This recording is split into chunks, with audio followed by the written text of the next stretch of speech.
All right, cool. Hey, can you hear me? Can you hear me? Uh-huh. Okay, good. I am actually at my brother's house. So I'm not used to what's going on right now, but we're gonna make it do. We're gonna make it do. Oh, okay. All right. Well, thank you all for coming out to our Bring a Hacker to Work Day.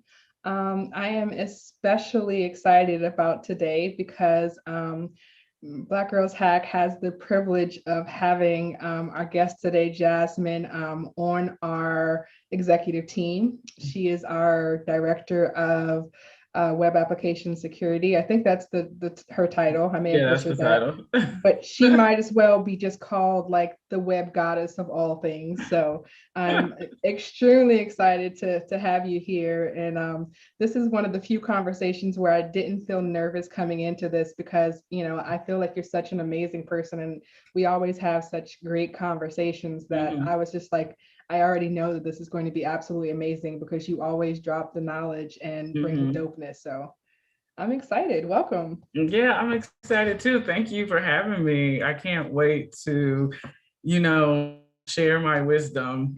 A lot of the wisdom is, mistakes I've made along the way and trying to steer, potential hopefuls or just people in the field, to stay clear of what I've done, right? Absolutely. So, And I think for me, that is always like my goal in anything that I'm doing with Black Girls Hack or just making moves in these spaces is just that I don't feel like the next generation needs to make the same mistakes that we made, right. like, and I can say that I know just for me personally that I have fallen on my face, so many times. Like I have, Mhm. done so many things that if I had it to do over again, I would definitely do something different. So Oh, like yeah. I, particularly in the area of web application penetration testing, I Mhm. think I mentioned to you that I just Mhm. started making moves in this space. Mhm. And Are you liking it? I don't know, like I absolutely love what I'm doing. I love, Uh-huh. penetration testing. Like I absolutely adore it. I think that most of my experience coming in, I'm largely self-taught, as I think Mhm. we discussed before. Most Yeah. of my experience coming in has been in the area of network penetration testing, more so than web. Okay. And I think that most of the stuff that I do is web application stuff now. So like I feel like I'm on like this steep learning curve. Mhm. And I'm also studying for the web application penetration testing What's SAM that? certification that I've got like T minus 29 days to Oh my God. Okay. to test for. So, Okay. I was lucky to get the WSC Virginia Cyber Skills Academy grant. So they gave us basically 8 weeks to get in, get it done. So, but we are here to talk about you and your Yeah. experience. And I told you, like, I get in a place of comfort when I'm talking to you. Like, I feel like, Yeah. we could just talk forever. So tell me how, what it is that you're doing now and how you got to where you're at. And let's, Okay. So my day job, I'm a senior application security engineer for the Walt Disney Studios. So I work fully remote because I'm in Charlotte, North Carolina. I support California hours. So yeah, so I'm fully remote because most people are like, "Are you in Southern California?" It's like, no, I live in Charlotte, so it's fully remote, and this is my first fully remote position, and I will not go back. It's just great. I love it. Right. So that's what I do now, but it sounds cool and it sounds sexy, but to get here was like a 10-year process. So I graduated with my master's in 20 from University of North Carolina at Charlotte, master's in computer science, graduate certificate in um, information security and privacy. So when I graduated, I went in and I started working as an application developer. Knew right away programming was not for me. I kind of knew it when I was in school, but it was like I could just kind of like just thug it out pretty much and just do it. But when I worked in industry, I was like, I don't want to do this. So, but I did that for about a good 3 years. I started off as like a PL SQL developer. So that's like procedural language, mirroring SQL. So it was like functions and variables, and then you combine that with SQL statements. And so what I was doing was repairing production data. So if anyone works in industry, you should start to cringe, right? Because you shouldn't be messing with production data. So, but the company that I worked for was a investment firm, and so they had institutional clients. So it was pretty much like FedEx or UPS or major corporations. And this company would be like, hey, instead of you doing your 401 record keeping, give it to us and we'll do it for you. We'll give you a sponsor to where every month you give us a feed or a list of all your customers and what their 401 projections should be, calculations or earnings should be per quarter. So, you would enter that. Well, as you can imagine, it's a feed. So sometimes it might be duplicated. They might send it twice. They might not include everyone. So I was like repairing production data. Then I moved into a full stack developer position using like that company was a pure Java shop. So Java, then client side with like JavaScript and all the things. And so I did that for like 3 years. Again, wasn't a programmer, knew I was like, okay, I really don't like this. But when I graduated, I heard about like penetration testing, right? And I was like, oh, that seems kind of fun. And, I would apply for jobs and, I would be rejected pretty much after I applied. I would just get the auto, you're not, we're not accepting your application. Yes. And I'm just like, what is going on? I'm like, I have the passion. What is it? And it was just like, they were at that time, like 2011, 2012. And even now they were looking for like certs. And I was like, I don't have this. And I was like, well, let me just get the certs. And then I was looking and it was like 6,000. I was like, I'm not paying this. So I was like, in a weird spot because it was like, I had the passion, but, couldn't really get it. So 2011, March 2012, I started my blog. At that time, it was called Passion for Pen Testing. It has since changed to the Fluffy 007, which is my handle on pretty much everything. So what I did was I would just solve CTF challenges, capture the flag challenges, and I would just blog, solve it, and just write and do my write-up. So it was like a two-part thing. So one was showing the portfolio. It was like my online portfolio. And I'm going to mention that because that came back recently.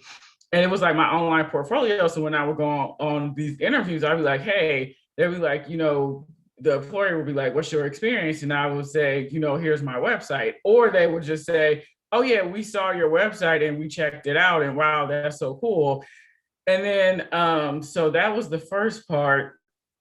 And then the second part was I was just the walkthroughs that I saw from other people. It assumed that you had like all this knowledge, and then it was like some of the write-ups I would feel stupid. I'm like, here it is, I have a master's, and I'm like, why I'm Googling and doing all of this stuff. So then I was like, well, I'm going to write my reviews. I'm gonna write my reviews like the for the absolute beginner, right? And so that's how I approached it. I was like, I'm just gonna assume, no one has any experience, and I was like, you might not understand everything, but you'll be able to go from A to Z, and then things you don't understand, you could annotate and be like, okay, I need to go back to that. So that was the two main reasons why I did the blog. So then in the next step, so going back to my story, I was a full stack developer, did that for about 3 years. And so when I was in that role, I remember the team was kind of unique because, we would test our co-workers story. So we were agile. So it was like, you work on a story, which is a particular functionality for the application. And then, then you would test it. So we had a full-time tester, but then sometimes, our Scrum Master would be like, well, I want you guys to test each other's stories, right? So every time I would test, I would always find bugs to the point that no one wanted me to. It was a double-edged sword. My teammates didn't want me to test their stories because they were like, you're going to find something. But my Scrum Master was like, I'm going to test because I know she's going to be thorough. So I used that, and I was like, oh, wow, I really like this testing and finding bugs. Now, mind you, I'm not a good programmer.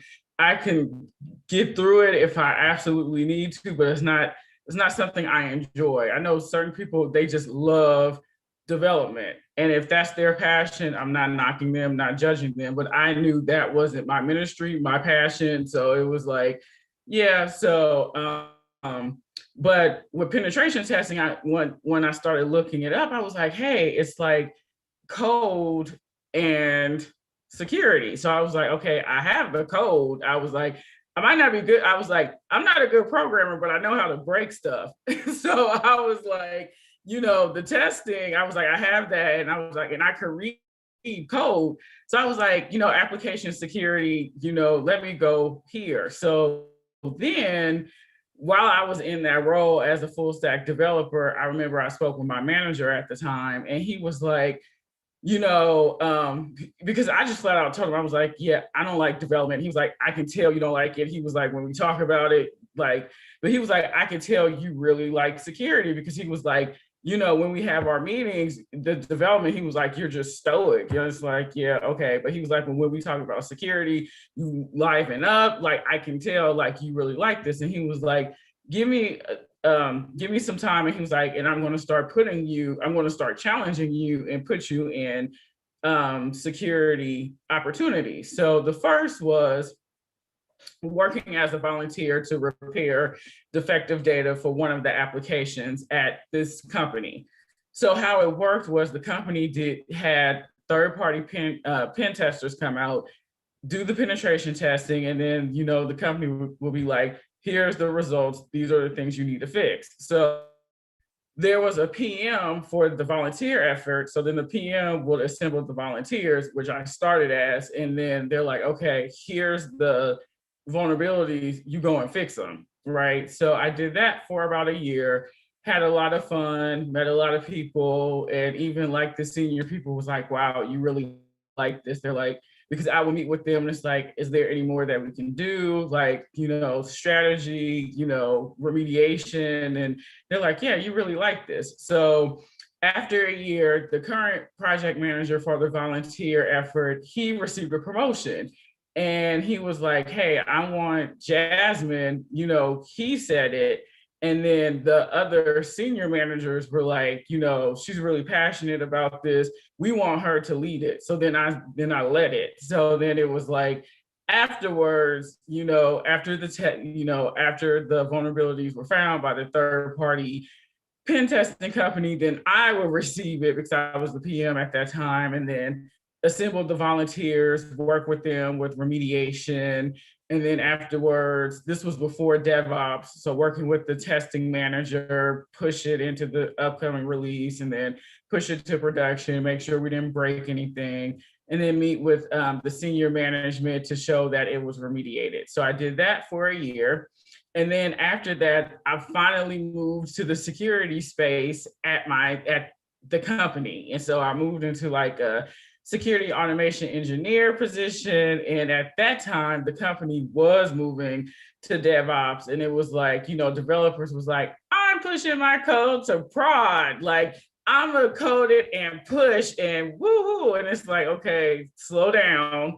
It's like, I know you're excited, but my job was to help them automate security test cases and cross-site request forgery, authorization, and authentication. And our cross-site request forgery was super rudimentary. It was like checking for the referrer header. So I don't No, so the referrer header, essentially you can spoof that. So we was just making sure it was part of the company's domain, but again, it was super rudimentary because you can change that, you can spoof it.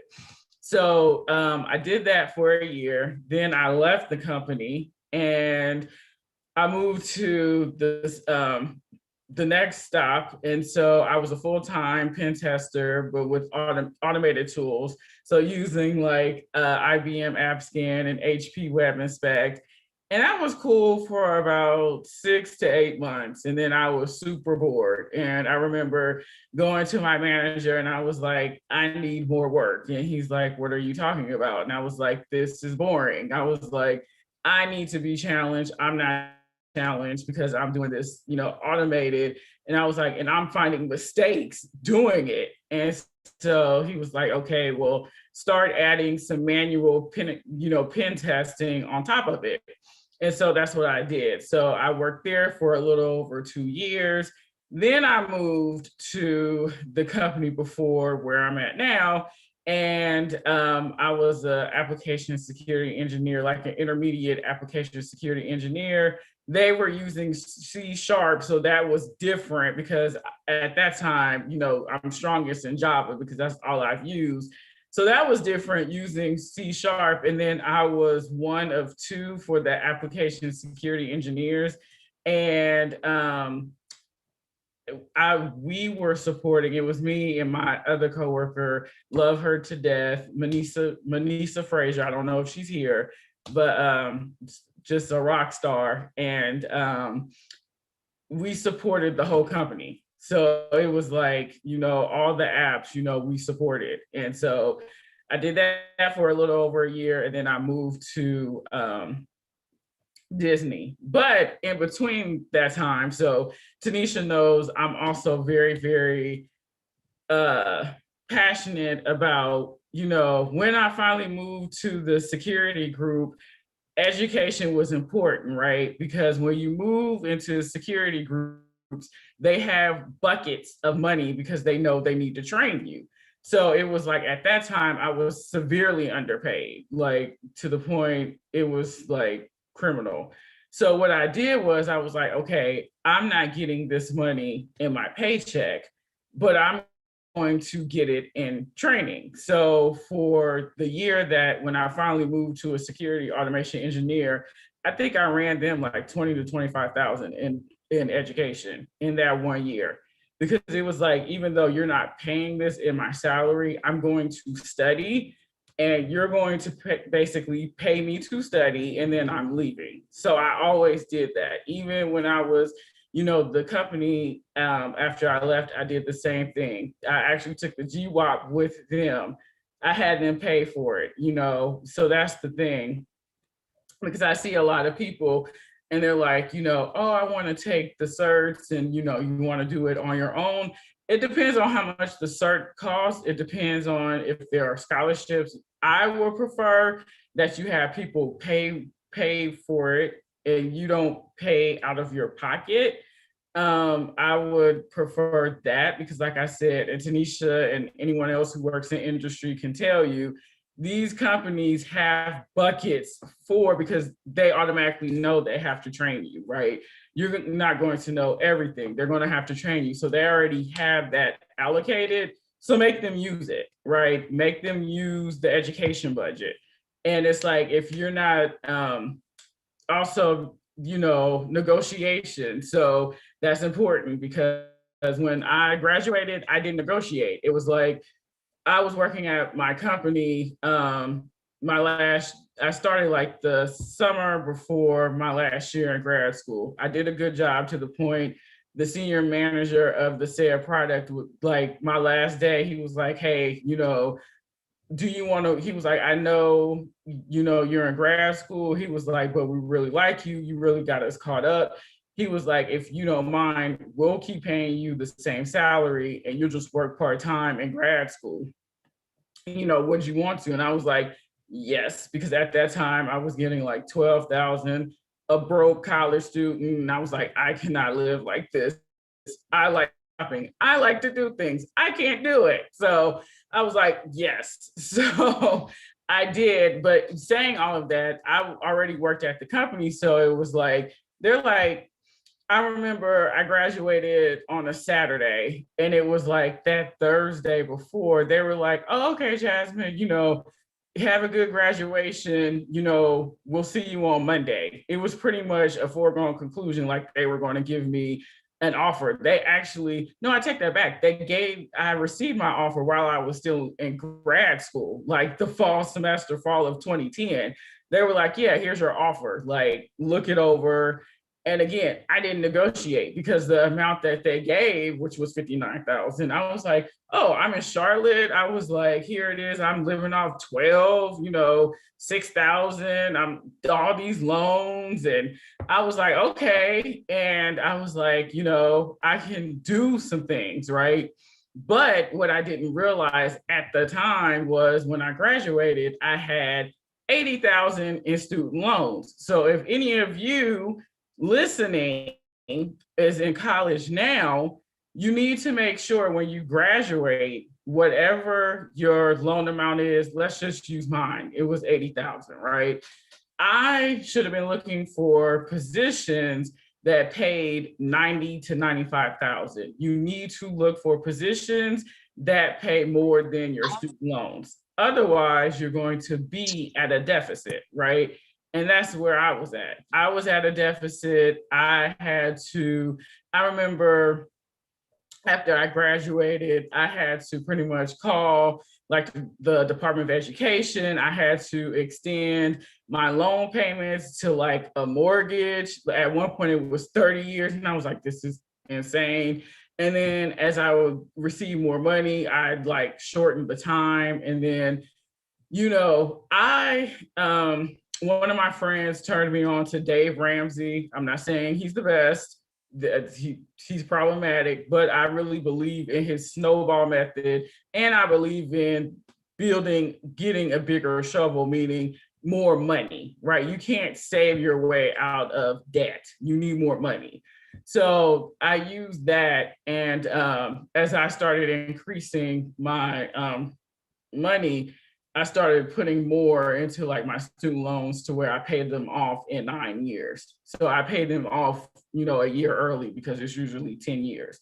So, but I'm saying all of that to say that is a big takeaway, because I know if you're at a university, I only know of like 2 people, and I tell them all the time, who received like their PhD and have no student loan debt. And I was like, you need to pray every day because you are blessed, because I was like, this is not the case. I was like, you are graduating with no debt. Like, you need to be doing all the things, right? And so most of us will graduate with some type of debt. And when you're looking for your first offer, companies will pay you the least amount if you let them, right? So it's very important with negotiation. You need to learn how to do that. Do not accept the first offer. I did that. I was like, oh, okay, 59,000, great, right? Let's go. But it's like, no, you negotiate. And it's like, if the company's like, well, no, we're not going to go up in salary, then you look at PTO, that's your paid time off. You look into stock options, you look into education, right? So there's other things, right, that you need to look into. So that's a little bit about me. Going back, so besides working at Disney, I'm also the Japanese style CTF coach for the US Cyber Games. It's the inaugural season. So we just kicked off last month. And remember, I mentioned like, the portfolio. So the head coach, TJ O'Connor, out of Florida, really, really great guy. I remember I was like one of 8 for the head coaches. And I interviewed and I was like, look, I've never coached a cyber team before. And I remember telling them flat out, I was like, hey, I'll do it. I was like, I'm interviewing and I'll do it. And I was like, but look, if you find someone that has more skills, someone who has had actually coached a cyber team, I have no hard feelings if you do not pick me. I was like, I just want the best person to lead, this competition. So anyway, that's TJ. But I remember when I spoke with him, and I just flat out asked him, I was like, why did you pick me? I was like, I've never coached a cyber team. And he was like, I checked out your blog, right? And mind you, my blog it'll be 10 years next year. And sometimes, in most months, it's been pretty infrequent, depending on what's going on in my life. And he's like, no, I looked at your blog. And he was like, I looked at your blog and I just looked at everything about you. And he was like, your passion for information security. And plus, he hates web with a passion. And I'm like, TJ, web is great. Everyone should love web. It's great. And he's like, that's our joke. But no, the blog. He was like, I looked at your blog, looked at your write-ups. So that's another thing. It's like, even when you think people are not watching, they are, because like, I don't have a lot of followers on social media, right? Great. So I don't. And it's just like, but what's meant for you will find you, and people are watching. So I feel like I've talked quite a bit. I think there might be questions. I'll keep going, but I just want to make sure I answer questions. So I'm sitting here and I was ready. Like I had the pastor is going on a run. The pastor is preaching. Like, you better talk your stuff. Like, I was ready. And you started it off and then you left me hanging, because I was like, the one thing that I will say about all of the Black female hackers that I absolutely love is that they do not talk they ish the way that they need to. Okay. Right. So Jasmine is over here like, yeah, I work for the Mouse House, and yeah, I'm the capture the flag coach for the US cyber team. And yeah, I got this little blog. But what she's not telling you, right, is that she also volunteers for about everybody and their mama. Mm-hmm. She's giving back in this community in ways that are absolutely astounding, considering the fact that there are only 24 hours a day and 7 days a week. She is also, her little blog, she likes to point it out, like that, that she doesn't even do that often. The other day, those of you that are in the squad know that I am studying for a SANS cert that I got through the Virginia Cyber Skills Academy on GWAP, which is a certification that she has. And I was the other day minding my business, looking on Google, like, Google, I need some help. I need some prayer, like, help me. So I pull up, I did a generic search, GWAP, right? The first thing that comes up is SANS. SANS is the people who put out the certification, right? Don't you know that the second thing that comes up is the fluffy 007? And I didn't even I sent her a message and I was like, ma'am, who does your SEO, your search engine optimization? Because the fact that you are number 2 for this certification, it's the web application penetration testing certification by SANS. The fact that you are number 2 in the Google search results out of hundreds of thousands of things. And she's talking about something, I run a little blog. Girl, please. And right. When you asked that, I was like, I think it might be the hashtags. Because I was like, I am not good at the SEO. I was like, I think it might be the hashtags. I don't know. I was like, keywords? I don't know.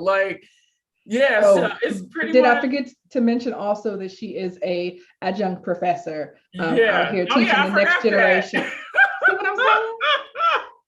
Yeah, an adjunct professor at Drexel University, and at Drexel and in Philadelphia. So I have a story for that, because I presented at the Blacks in Cyber conference. You can't see my shirt, but I'm wearing it in February. And I did 2 talks. One was the old top 10 Infinity Stones, so kind of a playoff, that. And then I did my a talk on mobile security. So again, I do AppSec in my day job. So that one I really wasn't too worried about. The mobile one, that I do mobile security. I was like, I want to learn this. Because it was like, I want to do bug bounties, and I'll just be real with y'all. Looking at bug bounties, mobile pays more. So I was like, I need to learn mobile, right? And I have there's Android and iOS. Well, I have an Android, And then also with Android, the barrier to entry is pretty much non-existent with, Android hacking is open source, right? And iOS, Apple is proprietary. So there's the tape. And I was like, I'm not trying to do the tape. I want easy. So I'll do Android. So I did that. So I did my talk, and the assistant dean was at my talk, and I didn't know, at Drexel. And so he contacted me on LinkedIn and was like, hey, I attended your mobile security talk and it was really good. Do you want to be, he was like, do you want to become an adjunct and teach? We have a mobile security class. Do you want to teach it? And at first I thought this was like a prank. I was like, are you serious? And he was like, yeah. And he was like, can I call you? And I was like, sure. And I gave him my number and we were talking. And I was like, I really thought this was a joke. And he was like, no, I'm serious. And, that was on my bucket list to, teach, because I love teaching. But I was like, I probably need some more years in the field to do it. And he was like, and I even told him, I was like, I've never done it. I'm not sure if I'm ready. And he's like, oh, no, you're ready. And so I did that they're on quarters. So I did it for the spring quarter. So yeah, so that was really, really cool. That was cool. And again, you don't know who is looking at you, because I didn't even know he was at that, it was a workshop. I didn't even know he was at the workshop. I'm just doing it. I'm like, yeah, let's go. And he's like, yeah, I attended and it was great. And I was like, oh, okay. Yeah, that's great. That's wonderful.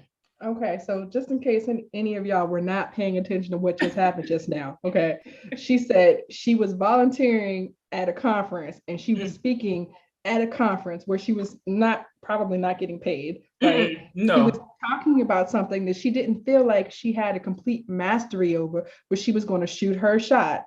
Somebody saw her up there doing what she was doing and said, hey, come teach this to the next generation. Here's a job. So when we tell you, like, the people out here watching your grind, they're out here watching you doing what you're doing, like, this is a perfect example of this. And I just get chills. And I love the glow up. I love the whole thing. It's absolutely amazing to me. Yeah, and I mean, because with a lot of people, and I suffered with that, because I remember with my first job when I was 14 and, getting into computers. And I remember my then manager was like, oh, Jasmine is great, but Jasmine doesn't take risks, right? And, a 14-year-old, I'm thinking, oh, that's great. And I even told him, I was like, look, I don't do things unless I know it's a short thing, right? And I remember my then manager was like, that's going to be your Achilles heel. He was like, because you're going to let so many opportunities pass you by, and I have. And then it was just kind of like, taking that risk within reason. I'm not saying being like, yeah, I'm going to hack this iPhone, right? And I own an Android. I'm not saying that, right? You do things within reason. So, but yeah, you need to that's where you will grow. Like, if you stay in your comfort zone, and it feels like, a warm blanket, right? When you're like in the sleep right before you get up, when everything just feels right. And it's just like, oh, I could stay like this. And then your alarm goes off and you're like, man, do I really got to get up? Can I snooze a little bit? Like that warm feeling, that's what the comfort zone feels like, but you don't grow there, right? You're stagnant. So it's like you have to, within reason, like force yourself out of it.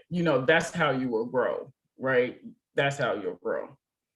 And I think that, the what's inspiring to me is, like, within your story, which I see as epic success and epic winning, like, if you pay attention, there are little things in there that we will consider failures. There's I was at a job longer than I needed to be. I was doing a job. I'm trying to keep this PG. Okay, because I tell people, look at here. Speaking of that, because I stayed, I didn't get a promotion for 5 years, right? So I moved 2 different positions and it was lateral, no promotions, right? I got a 1% raise, right? talk about almost wanting to flip the table. And I was just like, okay, I can't do, I'm in the South. I can't do this. Let me just go home. I was talking to my best friend. I was like, child, let me tell you what they did. And, he had to talk me off the ledge. But with that, what I learned is, and again, this is being burned, right? But what I learned, you should be looking for a promotion every 18 months to 3 years with a sweet spot of 2. Every 2 years, you need to be looking for that next promotion. Do not stay in a position for too long, because while you're thinking, oh, I'm getting everything, you're hurting yourself. So think of it like this, right? Think of, you and your coworkers, it's a faucet running, and all of you are buckets, right? So the faucet's running and the water is in the bucket. Now just imagine your coworkers are getting raises, but you're not, or promotions or whatever. Now I'm going to inject a hole in your bucket. So yeah, the water is running, but water is also running out, and you're not holding the same volume that your other coworkers are holding, right? So you're always going to be at a deficit.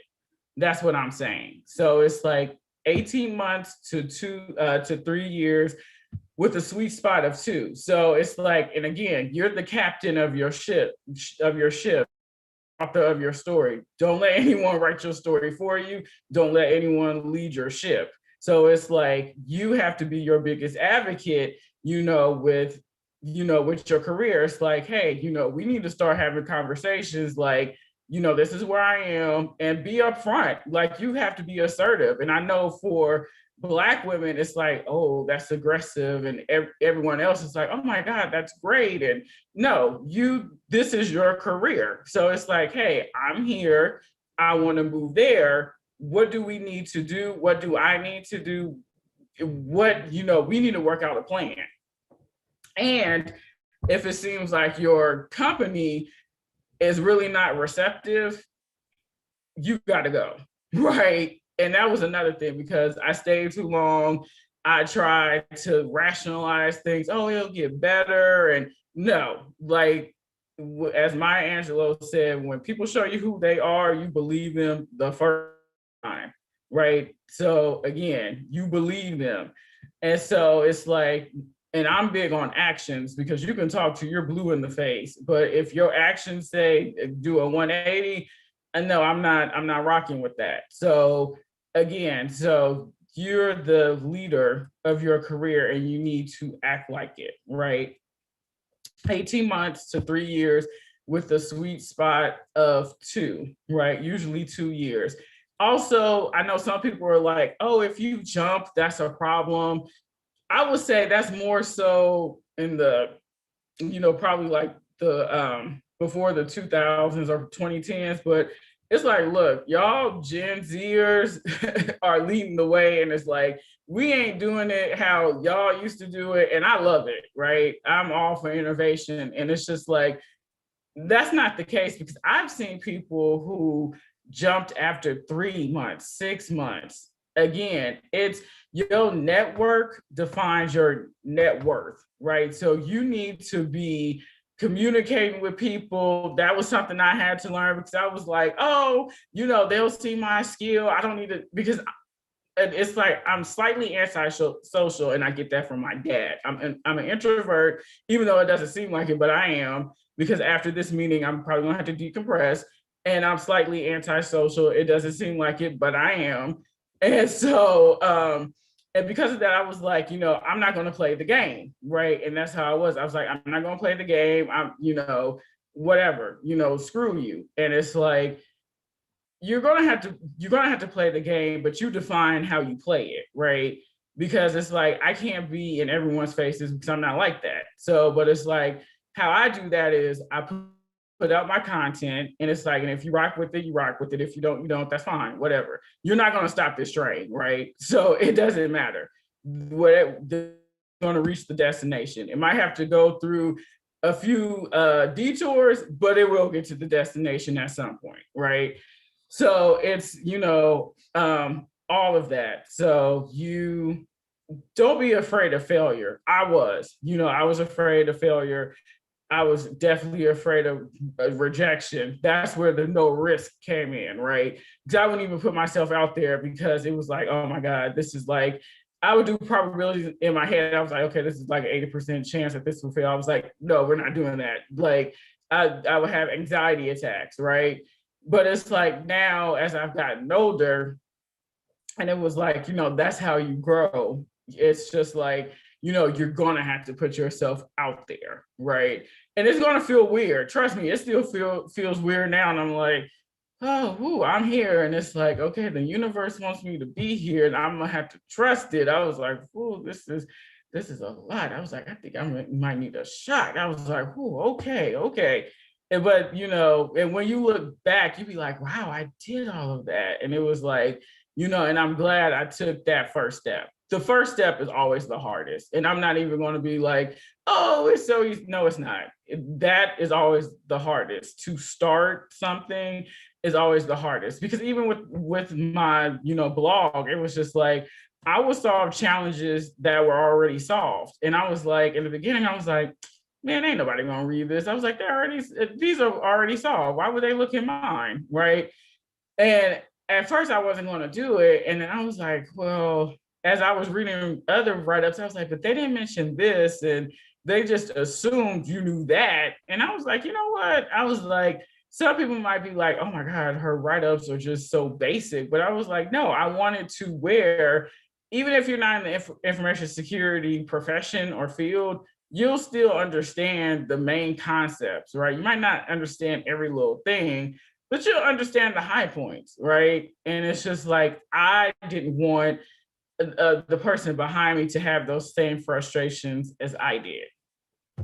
Yeah, and I think that so for me, the points that resonate with me is that I see my same story in yours. We've discussed this before, that we both had like some of the same struggles, the taking less than what you were worth, not knowing your value, not knowing your worth, staying in a place where you shouldn't be for longer than you should have, taking a job that you didn't want to do, knowing you didn't want to do it, and staying there for years because of financial, or because of the optimism, and then someone seeing your worth, but then because of the fact that you've pretty much at this point been in the job industry for X number of years, right?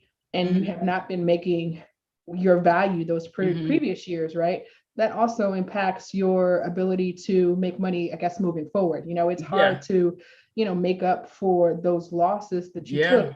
And when it comes down to it, I feel like some of that is institutional, in terms of women are not getting the same value or worth in the industry. Women are not getting the same pay in the industry. But then I think some of that is also, as a Black women because that I was we about are, to say, there's some imposter syndrome. And then there's also, I think, some of the, just because of the fact that we're operating in a space that they don't want us to be in, you know what I'm saying? So I think that they assume off the break, that, we don't have the skills, or we don't have the same value, or that they're taking more of a risk on us, right? When in reality, we're really jumping out there and moving out of our comfort zone to be able to do the things that we're doing for them, because realistically, if you're getting paid what you're worth, they'd be paying you so much more money. You know what I'm saying? Oh God, yes, because it's just like, the breakdown, of course, like white men, closer to the dollar, right? White women get like 80 cents to the dollar,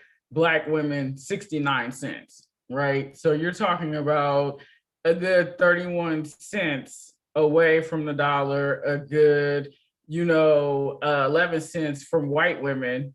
And then you see the deficits, right? I don't know about Latinx women, and I'm not going to speculate on that, but you see the breakdowns, right? You see the lesser amounts, like, and again, stepping out of your comfort zone. Like, I'm from California, I'm from the Bay Area, I'm from Berkeley, I'm like 20 minutes from Oakland, so I'm around color. Well, they're gentrifying now, so it used to be color, right? Yeah, that's a whole nother topic. But in my formative years, I'm around people that look like me, right? I started college I'm in these computer science courses, I'm the only Black person. And I'm like, what is going on? Right? A total culture shock, even in California. Like when I graduated with my bachelor's in 2009 in the Bay Area, I was the only Black woman graduating that year with a degree in computer science, right? That is a problem. Even when I was in college, having, counselors, oh, Black, African Americans don't major in computer science. Are you sure you're in the correct major? What does it say? Yeah, I'm in the correct major. What, read my major again? Oh, computer science. Yeah, so clearly I must be here. I'm a senior. I know what I majored in, right? So all of those things, even in 2011 when I graduated from UNC Charlotte, again, the only Black woman with the master's in computer science, right? Having the biases from your classmates, thinking you're going to cheat off them, and oh, she must got here because of affirmative action, and I used all of that to fuel me and knock their heads in when I was in school. And then all of a sudden, oh, we want to work with you. No, I'm good. You stay over there.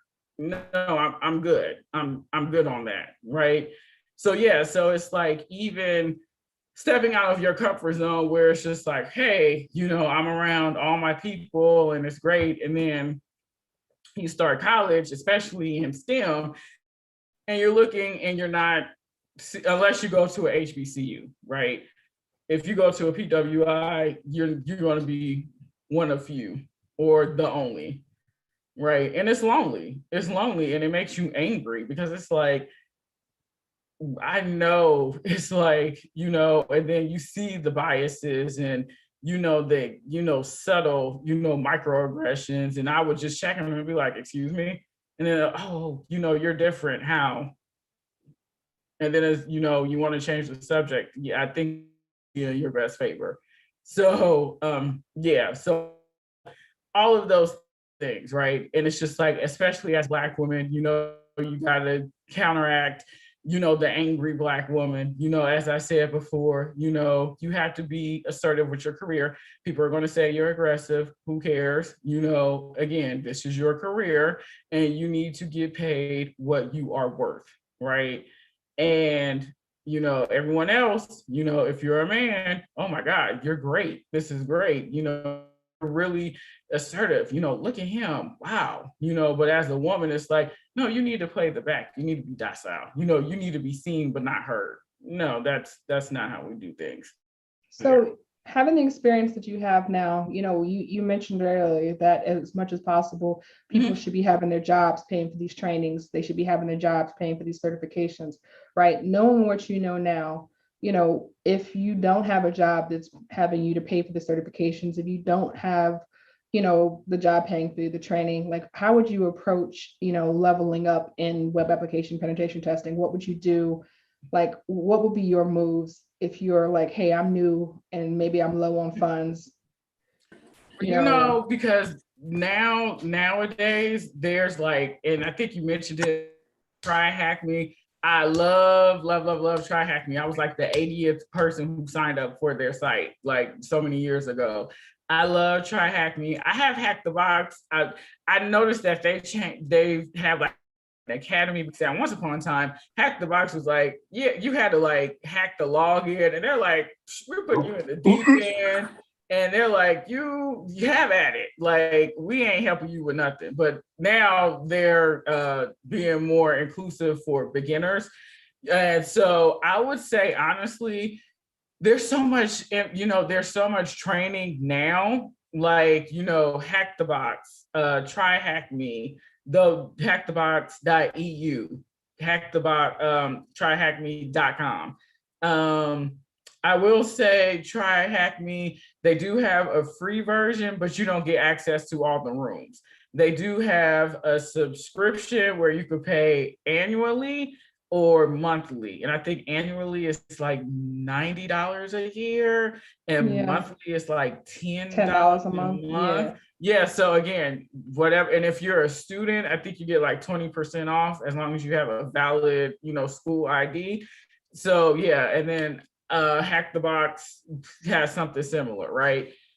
Also, Pico CTF. It's a CTF through Carnegie Mellon. I think that's where you went, right? Yeah, Carnegie Mellon. And mind you, it's for, don't let this defer you because it's like, oh, it's for high school students. Let me tell you, I did Pico. Like, I know people now who are in industry who do Pico CTF. We all love it. We all swear by it.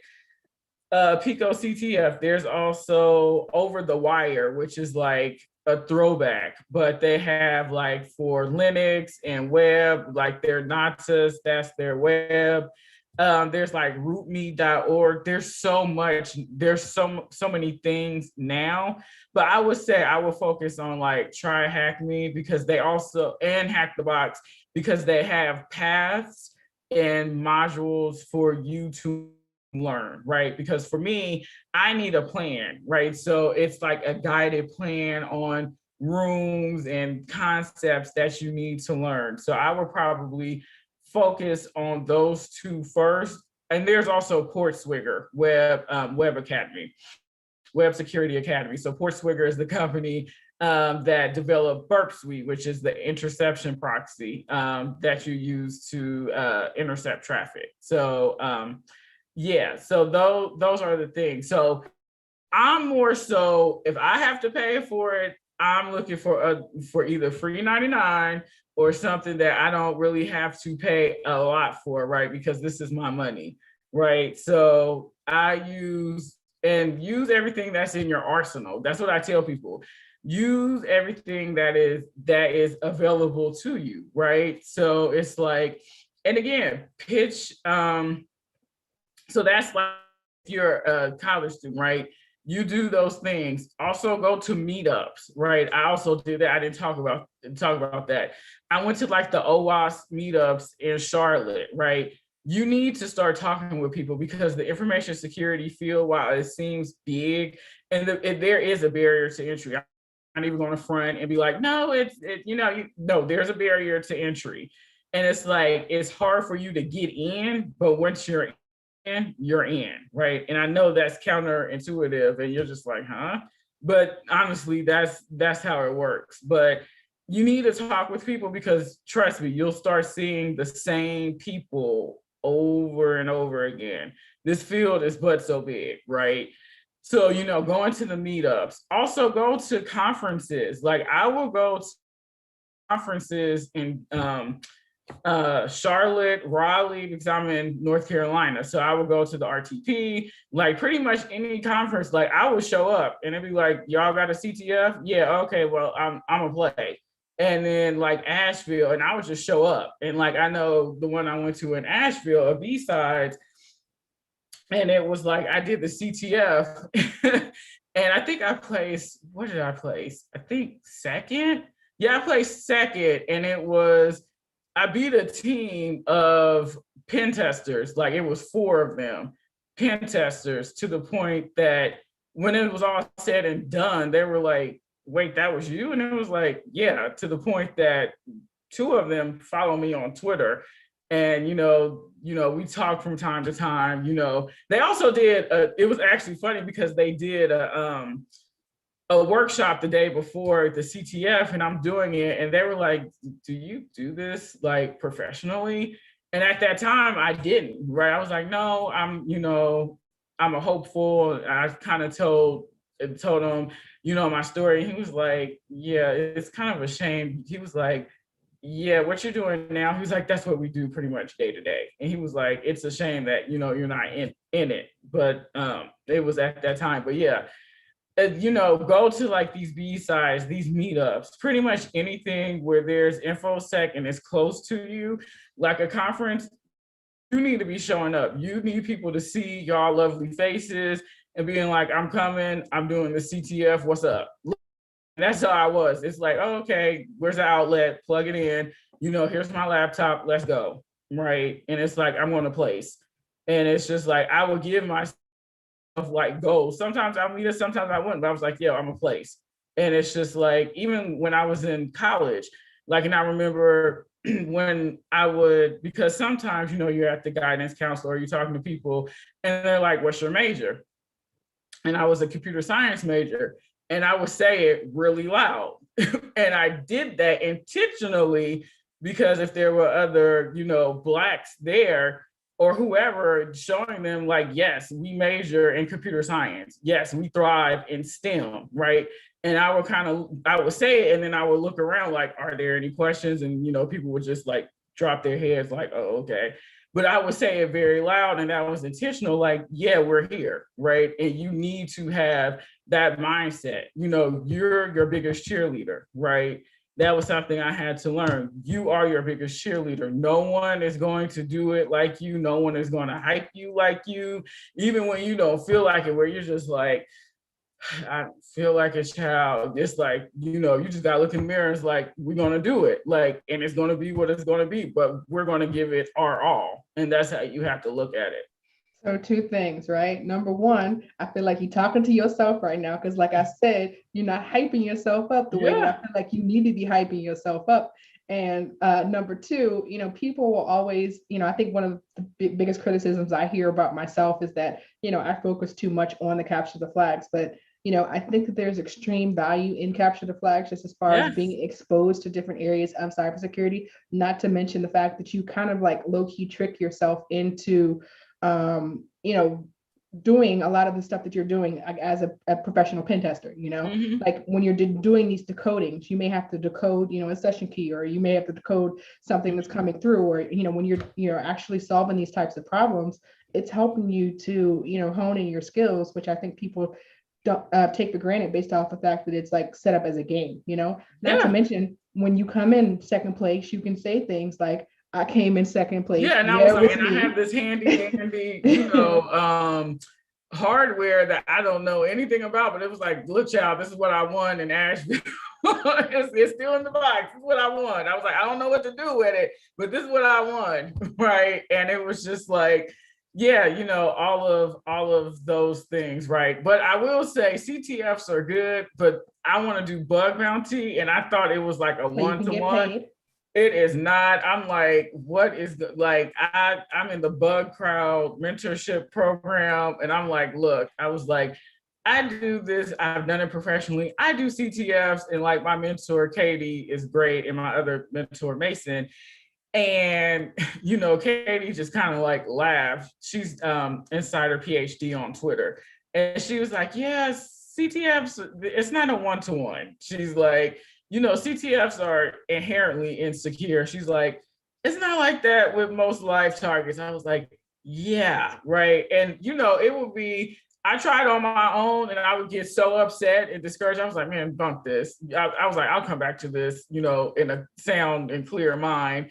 6 months later, I'll try again. I was like, whatever. So I applied for the mentorship program. And again, you have to know when you need help, right? Because I used to suffer in silence, right? It's just like, oh my God, I don't want people to think that I'm stupid and this and that. But now it's just like, hey, I want to do this, but it's something I'm missing. I need a mentor, right? It's like, hey, and like we had a last week, and she was like, what were you looking for? And I was like, my methodology is trash, right? And I'm super transparent. I was like, look, I tried it on my own. I'm not getting anywhere. It's pissing me off. It's upsetting me and my homegirls. I'm me and my homegirls. I don't want to do this anymore. But it's like I'm interested, but it's making me upset, right? I need a methodology. And she's like, okay, cool. She was like, okay. And I was like, I want to find my first bug. I was like, but no, it ain't looking too hot. So, but yeah, you also got to make sure, with a mentor, but with a mentor, you got to be careful because I had a mentor, and I'm using that in quotes. You got to be careful as a mentor, man, because sometimes your mentors can become jealous, right? Jealous of you because they see the glow up before you do, and then they try to sabotage it. I had that as well. So it's like you got to be careful. Like your mentorship is a partnership, right? And it's a contract. So as long as it works for both parties is great, but when it doesn't work for either party, that, no hard feeling, we need to part. But yeah, I had that as well because, before I became an adjunct, I did courses for Cybrary and InfoSec Institute. So in 2019, I was going to do, Hold on one second. okay. Y'all see how she left all of that out of her, like, this is what I'm doing in my life. I'm sorry, go ahead. Yeah, so the first time in 20, I think it was like 2018.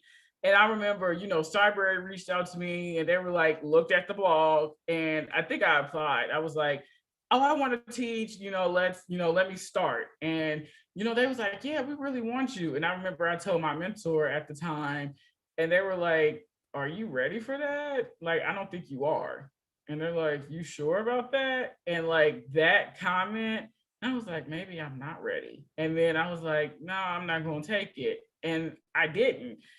And then they came back, and that's why I said was for you is for you, because 6 months later, after I left that person, left that person, because I was talking with one of my friends, and they're like, yo, they're sabotaging you. It's like you're not seeing it because you're in the thick of it, but they're like, trust me, on the outside, looking in, I can see it. And so they're like, nah, you need to cut ties with that person, which I did.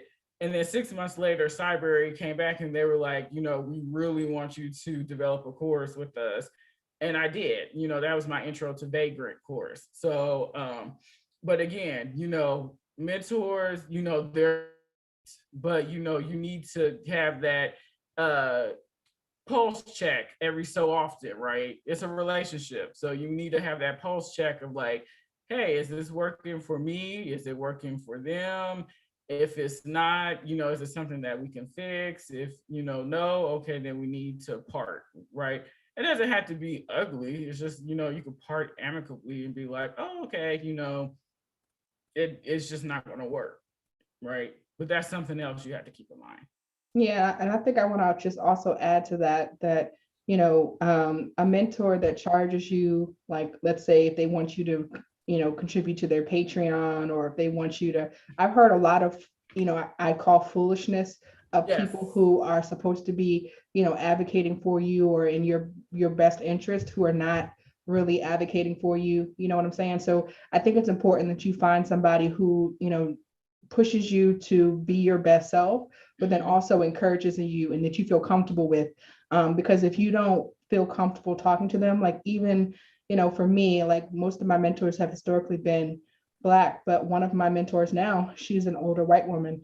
And she's absolutely freaking amazing, and I love her because, not only is she an ally just in terms of, this kind of support that she gives, but, she's just also putting the action in. She's showing me that she's trying to, help me to achieve my best, self, and then also talking to me, just both as her perspective, as someone who operates in this space, both as a woman, because we have that in common, right? But then she also understands when I feel some type of way, because, like, I feel like I'm being singled out or I'm being paid less because of the fact that not only am I a woman, but then I'm also a Black woman who's operating in the space, right? And I think we're like something like 2% of the information security industry. And if you take a look at like penetration testers, whether that's web or network or whatever, we're probably less than, a percent if you take a look at it for real.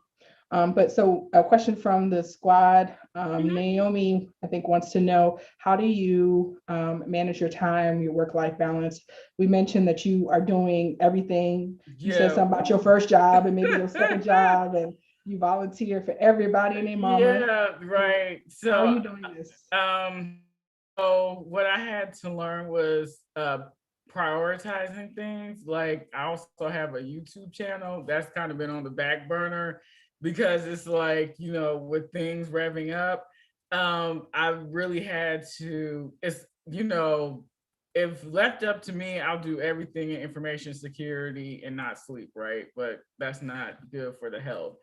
So it's like I had to learn how pretty much to prioritize. But I'll just say this, and it's like, it's the politically correct answer, but you're not going to get it right 10 out of 10. You're not going to get it right 100% of the time. Something is, some things are going to drop. You're juggling, you ain't going to be able to juggle everything. Something is going to go through the wayside, and you just have to give yourself grace.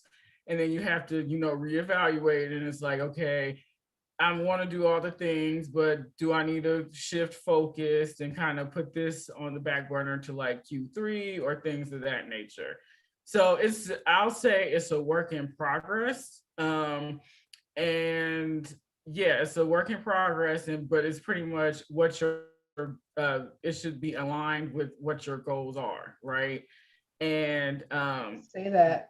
yeah, I mean, because it's like at once upon a time, because I was in survival mode, right? So when I was underpaid, I was in straight survival mode. I'm not even going to front. And it was just like anything where I could get money, yes, yes, yes, to the point that, my health did suffer. And that's where I had to like shift. And it's like something my aunt told me, like when I was a teenager, it's like, don't work harder, work smarter. And I wasn't working smart at that time. So that was so the thing, learning how to work smart, learning how to do things, what are my goals, and align it to that. And if it doesn't align, it's like, that sounds good. But I was like, you can't align it to what you want to do. You have to pass it, and I'll pass it to someone else. Like, I don't have the time, right now, but I think X person, could be able to help you.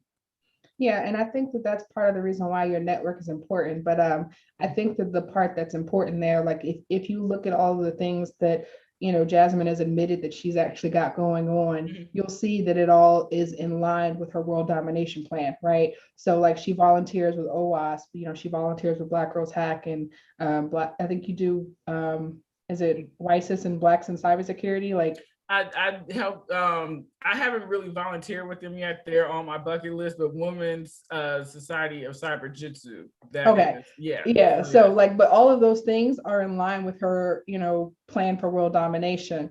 And they're all in line, so it's like, you can give your time, but she's not volunteering with puppies. You know what I'm saying? Right. I love She's puppies, but I don't have time. but she's giving back in areas that are going to Yeah. help her to get visibility, and like even her YouTube channel, like that's helping get her visibility, which even if it doesn't bring current dollar, may bring future dollars. So for I see that we are over time here, but I just wanted to ask you, as I ask all of my guests, what is your world domination plan and what is next for you? Oh my God. So like my world domination plan. So in a perfect world, I would love to find 0 days and like all the things, right? I would love to present my findings at conferences and get paid for it, paid well, because I'm Hey. not cheap. So there, I'm not doing the 12,000 like when I was in grad school now.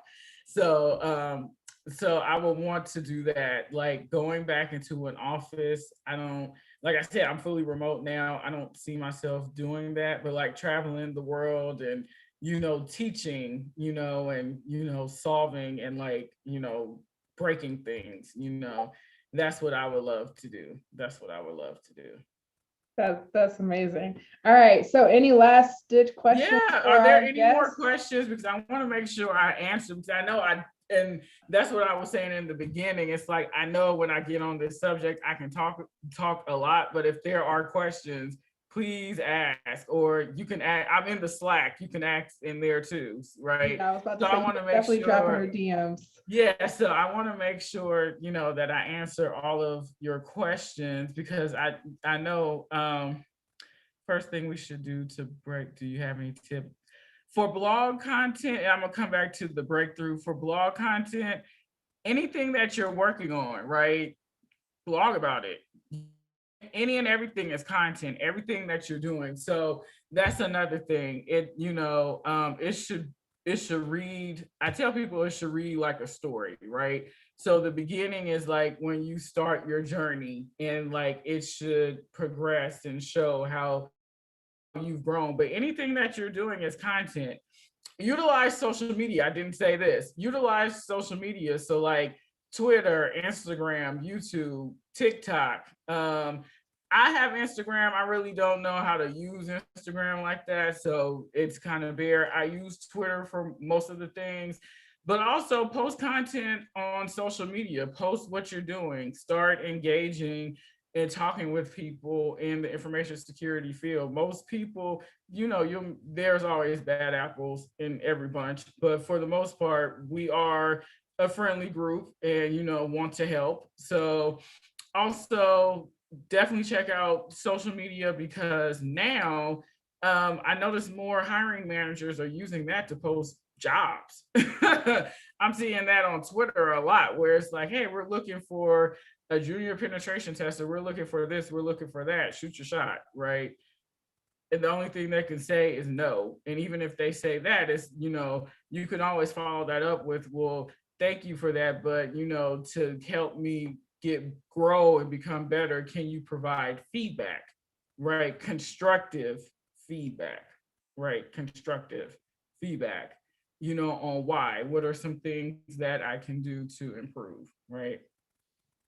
I think the breakthrough, I guess, if you could define that a little more, what do you mean by breakthrough?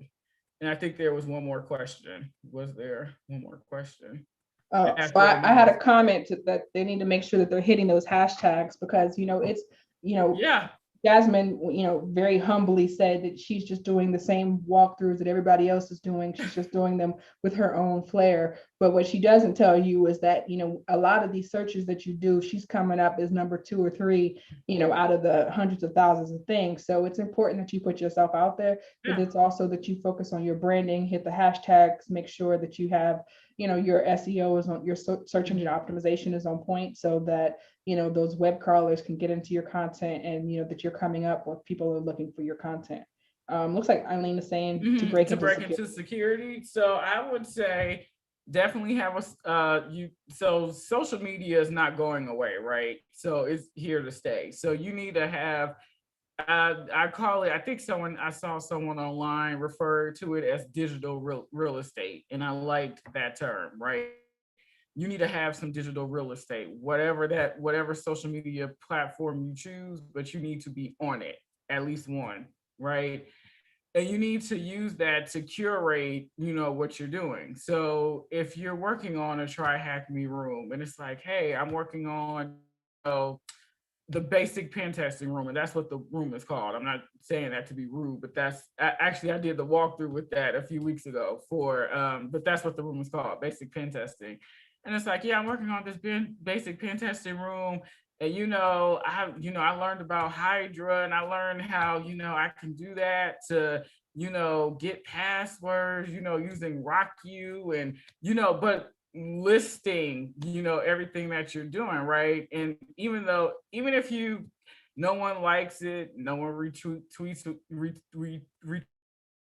I promise you people are looking, right? Because then you'll notice sooner or later, people will start responding and engaging with you, or you'll have people reach out to you and it's like, hey, I saw you worked on that basic pen testing room, and what you wrote was super helpful, and that allowed me to solve the challenge, right?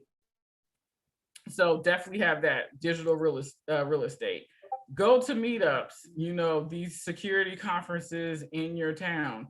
Go. You need to show your face. You need for people to have a face with the name, right? Because when you just apply, no one knows you. And, what people, contrary to what people tell you about this field, they're going to hire who they know, right? So if I'm a hiring manager and Eileen, I'm not picking on you, but let's just say you have a resume and Tanisha has the same resume.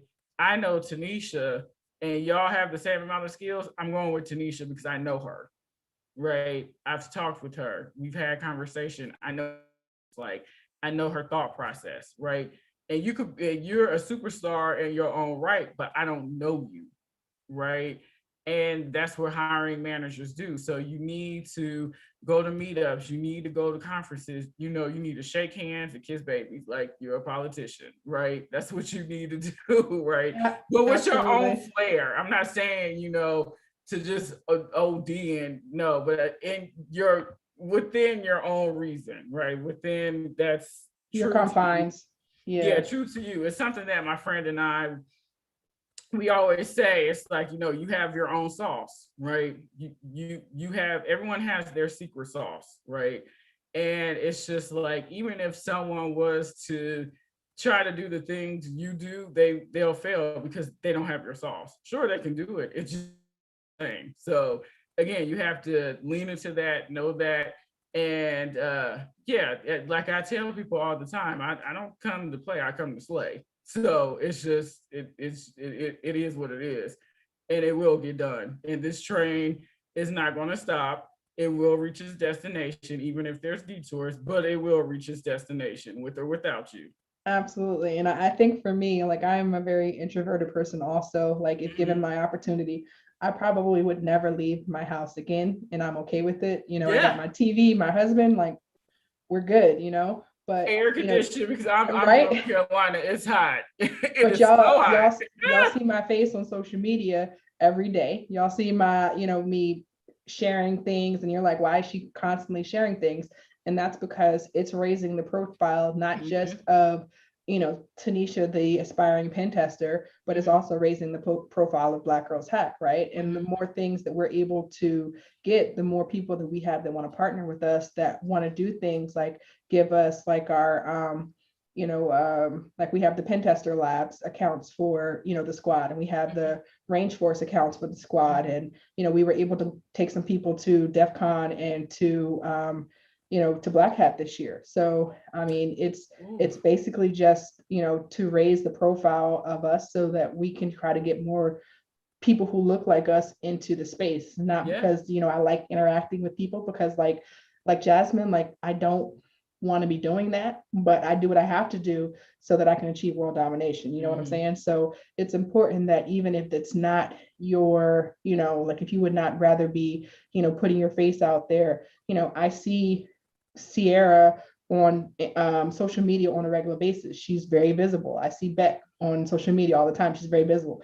Jasmine, I see on social media all the mhm, time, right? So again, like if someone's looking to hire you, mhm, they're going to hire the people who, come by word of mouth or just mhm. visibility, So just make sure that you're increasing your profile, because somebody may be watching you and they may be like, hey, I want to give you a job that you didn't even ask for. Right, like the adjunct. I wasn't even looking for that, and that came right on through. I was like, oh snap, okay. And for y'all who are going to DEF CON, be safe. Be careful. Mask. You Y'all see know, my pipe cleaner curls in here. Yeah, oh I'm no, getting I see ready. it. Your mask, with the, your hands with this, Sanitizer. the sanitizer. Also, my first DEF CON was in 2019. If this is your first year, I'm just warning you, it will be overwhelming to the point I had an anxiety attack and I had to go back to my room because it was just so much at one time. And like, I really love information security. So it was just like all these people ascending, thousands of people, all these different things you want to do. And it was just like brain overload, right? And that's common. So I'm just warning people, if this is like your first DEF CON, you will experience that. And it was just like, I have to go to my room and just lay down in quiet in darkness. Yeah, but yeah, just be careful, be safe. it's my Especially with, first. yeah, with the, with the variant, just be safe, and sanitize. And I think people are supposed to have like their vaccination cards and all of that, so make sure you Absolutely not bring a that. photograph, but the Yeah, actual card, and your mask, and like if you yeah, need make to, sure, don't forget, like because whatever else. now you don't want to go to Vegas now and it's like, oh, I have a picture, and it's gonna be like, they ain't gonna let you in now. We done told you you need that, this is what you need. So yeah, And make I sure you have that. and So I just want yeah. to say that I will actually be in Vegas. So if you are there, and you catch me in the in Vegas somewhere in the wild, please feel free to say hello, Yeah, from a respectful distance of 6 feet. right, right. But Yeah, please the feel distance free now. to say hello. So Yeah, but it's fun. Like, it was so much fun. The part, like, I went, like I said, in 2019. Like, of course, they're not doing all of it now, but like the pool parties, everything was Hacker One was there. I think I went to one of their events, and it's just a vibe. Like it's great. It's great. Yeah, they Y'all have have those one. same pool parties. I've gotten invited to a couple of actual Okay, parties. yeah, So it's a vibe. So yeah, definitely have fun. That was my first time in Vegas. It was extremely dry, and people were like, "But you live in North Carolina." But see, that's dry heat, and it's just like 110, and it's dry. I'm like, hot, hot. no, like, Yeah, so stay hydrated too. yeah. Make sure you stay hydrated. Make sure, and be mindful of your drinks. Okay, if you get up and you leave your drink, you leave that drink. You don't go back to it. Okay. You have your drink with you in your hands. If you get up and you lose sight of that drink, you leave it there. Don't pick it up. Okay. Because, there's been some nefarious things that happen, slipping stuff. If someone buy you a drink, you go to the bar and you watch that drink be made.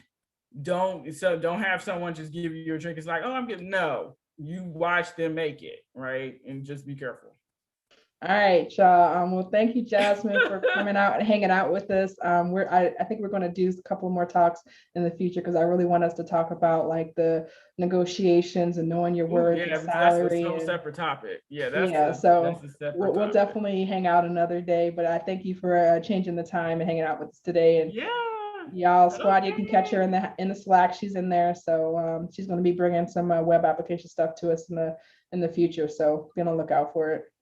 Okay, so y'all have a good day. And like I said, I'll be in the Slack. So yeah, y'all have a good day. And if you're going to the Hacker Summer Camp, have fun and be safe and hydrated.